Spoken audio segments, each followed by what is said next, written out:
Hello' friends, welcome to my YouTube channel.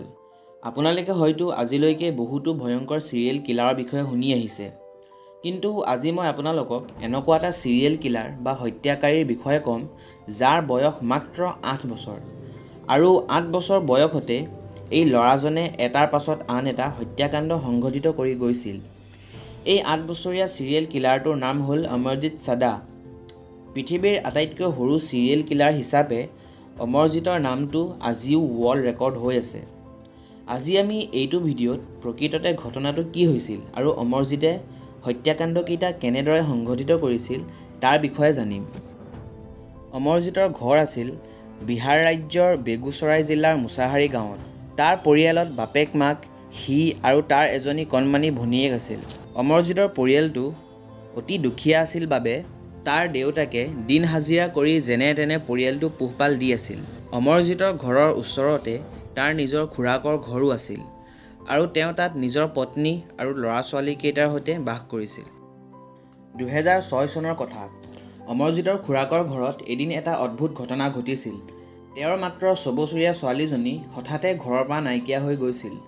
ঘৰৰ মানুহেও তাইক বহুত বিচাৰিলে, কিন্তু তাইক ক'তো নাপালে। তেতিয়া অমৰজিতৰ বয়স মাত্ৰ 7 বছৰ। ইফালে ছোৱালীজনী নাইকিয়া হোৱা ঘটনাটো গোটেই গাঁৱৰ মানুহে গম পাই গৈছিল, কিন্তু এই ছোৱালীজনী নাইকিয়া হোৱা ঘটনাটো না ঘৰৰ মানুহে না গাঁৱৰ মানুহে কোনেও পুলিচক জনোৱা নাছিল। আৰু তেনেদৰেই কেইবামাহো পাৰ হৈ গ'ল আৰু ছোৱালীজনীক কোনেও ক'তো বিচাৰি নাপালে। এই ঘটনাটো হৈ যোৱাৰ ছমাহমানৰ পাছতেই অমৰজিতৰ নিজৰ মাত্ৰ 8মহীয়া গাখীৰ খোৱা ভনীয়েকজনী নাইকিয়া হৈ গ'ল। কিন্তু আচৰিত কথা এইটো আছিল যে এইবাৰো এই ঘটনাটোৰ বিষয়ে পুলিচক ঘৰৰ মানুহে জনোৱা নাছিল আৰু আগৰ দৰে এইবাৰো এই ছোৱালীজনী নাইকিয়া হোৱাৰ ঘটনাটো গাঁৱৰ মানুহে গম পাই গৈছিল। গাঁৱৰ মানুহেও একো বুজি পোৱা নাছিল যে কি হৈ আছে।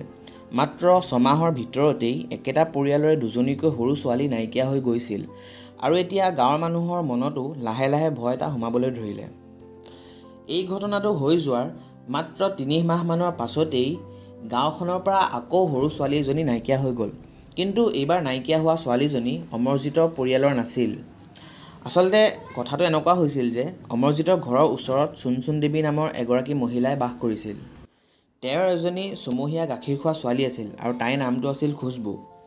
এদিনাখন চুনচুন দেৱীয়ে খুছবুক ওচৰৰে বন্ধ হৈ থকা চৰকাৰী স্কুল এখনৰ বাৰাণ্ডাত বহি খেলাই আছিল। হঠাতে তেওঁৰ ঘৰৰ কিবা কাম এটা মনত পৰাত খুছবুক তাতে শুৱাই তেওঁৰ ঘৰলৈ গ'ল। কিন্তু যেতিয়া তেওঁ ঘূৰি আহিলে তেওঁ দেখিলে যে তেওঁৰ ছোৱালীজনী তাত নাই। তেওঁ ইফালে সিফালে খুছবুক বহুত বিচাৰিলে, কিন্তু ক'তো নাপালে। তাৰ পাছত চুনচুন দেৱীয়ে গোটেই গাঁৱতে খুছবুক বিচাৰিলে আৰু ওচৰ চুবুৰীয়া পৰিয়ালৰ মানুহ চবকে সুধিলে যে খুছবুক ক'ৰবাত দেখিছিলে নেকি, কিন্তু খুছবুক কোনেও নাই দেখা বুলি ক'লে। মাত্ৰ 9 মাহৰ ভিতৰতেই গাঁওখনৰ পৰা 3জনীকৈ সৰু ছোৱালী নাইকিয়া হোৱাৰ ঘটনাৰ পাছত গাঁৱৰ মানুহেও ভয়ত আতংকিত হ'বলৈ ধৰিলে। এতিয়া গাঁৱৰ মানুহবোৰেও ভয়ত নিজৰ ল'ৰা ছোৱালীবিলাকক ঘৰৰ বাহিৰলৈ ওলাবলৈ নিদিয়া হ'ল। চুনচুন দেৱীয়েও নিজৰ ছোৱালীজনীক কণ্টিনিউৱাছলি বিচাৰি আছিলে, কিন্তু তাইক ক'তো নাপালে। অৱশেষত উপায় নাপাই চুনচুন দেৱীয়ে ওচৰতে থকা ভগৱানপুৰ পুলিচ ষ্টেচনলৈ গ'ল আৰু নিজৰ ছোৱালীজনী নাইকিয়া হোৱাৰ মিচিং ৰিপৰ্ট লিখালে। এতিয়া কথাটো এনেকুৱা হৈছিল যে মুছাহাৰী গাঁৱৰ পৰা ছোৱালী নাইকিয়া হোৱাৰ ৰিপৰ্ট পুলিচে প্ৰথমবাৰ পাইছিল আৰু তাৰপাছত পুলিচ মুছাহাৰী গাঁৱলৈ আহিলে আৰু গাঁৱৰ মানুহক সোধা পোছা কৰিবলৈ ধৰিলে। গাঁৱৰ মানুহক সোধা পোছা কৰাত পুলিচে গম পালে যে আগতেও এই গাঁৱৰ পৰা একেটা পৰিয়ালৰে 2জনীকৈ ছোৱালী নাইকিয়া হৈ গৈছে। এই খবৰটো পাই পুলিচ সেই পৰিয়ালটোৰ ওচৰলৈ গ'ল আৰু খুছবুৰ বিষয়ে কিবা জানে নেকি সুধিবলৈ ধৰিলে। তেতিয়া অমৰজিতৰ পৰিয়ালৰ মানুহে ক'লে যে যদি খুছবুৰ বিষয়ে কোনোবাই কিবা ক'ব পাৰিব তেন্তে অমৰজিতেই ক'ব পাৰিব। তাৰ পাছত বাপেকে নিজৰ 8 বছৰীয়া ল'ৰা অমৰজিতক মাতিলে।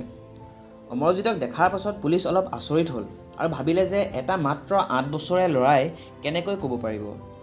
কিন্তু পুলিচে ভাবিলে যে চাওচোন ট্ৰাই এটা কৰি কেনেবাকৈ কিবা ইয়াৰ পৰা গম পাওঁ নেকি। তাৰ পাছত পুলিচে অমৰজিতক সুধিলে যে তুমি খুছবুৰ বিষয়ে কিবা জানা নেকি। পুলিচৰ এই প্ৰশ্নটো শুনাৰ পাছত অমৰজিতে হাঁহিব ধৰিলে। তাৰ পাছত পুলিচে তাক আকৌ সুধিলে, কিন্তু সি আকৌ হাঁহিব ধৰিলে। পুলিচে যিমানে তাক সুধি আছে সি সিমানে হাঁহি আছে। কিন্তু পুলিচে আকৌ এবাৰ তাক সুধিলে আৰু তেতিয়া সি ক'লে যে মই জানো খুছবু ক'ত আছে। যদি আপোনালোকে মোক বিস্কুট দিয়ে তেতিয়াহে মই ক'ম তাই ক'ত আছে। অমৰজিতৰ এই কথা শুনি পুলিচে দোকানৰ পৰা এটা বিস্কুটৰ পেকেট আনিলে আৰু তাক দিলে। বিস্কুটৰ পেকেটটো পোৱাৰ পাছত সি পেকেটটো খুলিলে আৰু বিস্কুট খাবলৈ ধৰিলে। তাৰপাছত পুলিচে তাক আকৌ সুধিলে যে এতিয়া কোৱা খুচবু ক'ত আছে। তাৰ পাছত সি ক'লে যে দুদিনমানৰ আগত মই তাইক ইটাৰে মূৰত মাৰি শুৱাই দিলোঁ। তাৰ এই কথা শুনি পুলিচ আচৰিত হ'ল আৰু তাক সুধিলে যে তুমি খুচবু ক'ত শুৱালা। তেতিয়া সি পুলিচক ক'লে যে ব'লক মই আপোনালোকক জেগাডোখৰ দেখাই দিওঁ। তাৰ পাছত অমৰজিতে পুলিচক সেই প্ৰাথমিক স্কুলখনৰ পৰা অলপ দূৰত এডোখৰ নিজান ঠাইলৈ লৈ গ'ল আৰু এজোপা জোপোহাৰ ফালে আঙুলিয়াই দি সি ক'লে যে মই ইয়াতেই তাইক শুৱাইছিলোঁ।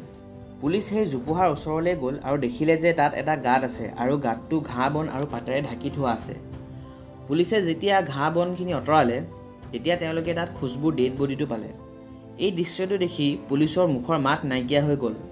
তেওঁলোকে বিশ্বাসেই কৰিব পৰা নাছিল যে এটা মাত্ৰ 8 বছৰীয়া ল'ৰাই এনেদৰে কাৰোবাক হত্যা কৰিব পাৰে বুলি। তাৰ পাছত পুলিচে অমৰজিতক থানালৈ লৈ গ'ল আৰু তাক পুনৰ সুধিলে, ঠিক আছে কোৱাচোন তুমি খুচবুক কেনেদৰে মাৰিলা। পুলিচৰ এই প্ৰশ্নটো শুনি সি পুনৰ হাঁহিবলৈ ধৰিলে আৰু তাৰ পাছত সি ক'লে যে প্ৰথমতে সি খুচবুক সেই প্ৰাথমিক স্কুলৰ পৰা উঠাই নি গাঁৱৰ এটা ছাইডত গছ গছনি থকা নিজান পথাৰলৈ লৈ গ'ল আৰু তালৈ লৈ গৈ সি প্ৰথমতে খুচবুৰ ডিঙি টিপিবলৈ ধৰিলে আৰু তাই যেতিয়া কান্দিবলৈ ধৰিলে তেতিয়া সি ওচৰতে পৰি থকা ইটাৰ টুকুৰা এটা লৈ তাইৰ মূৰত মাৰি দিলে আৰু তাৰ পাছত সি তাইক গাঁত এটাত সুমুৱাই ঘাঁহ বন আৰু পাতেৰে ঢাকি পলাই গ'ল। তাৰ পাছত পুলিচে তাক আকৌ সুধিলে যে তোমাৰ নিজৰ ভনী দুজনীৰ কথা কিবা জানা নেকি, অৰ্থাৎ তাহাঁতি কেনেকৈ নাইকিয়া হ'ল কিবা জানা নেকি।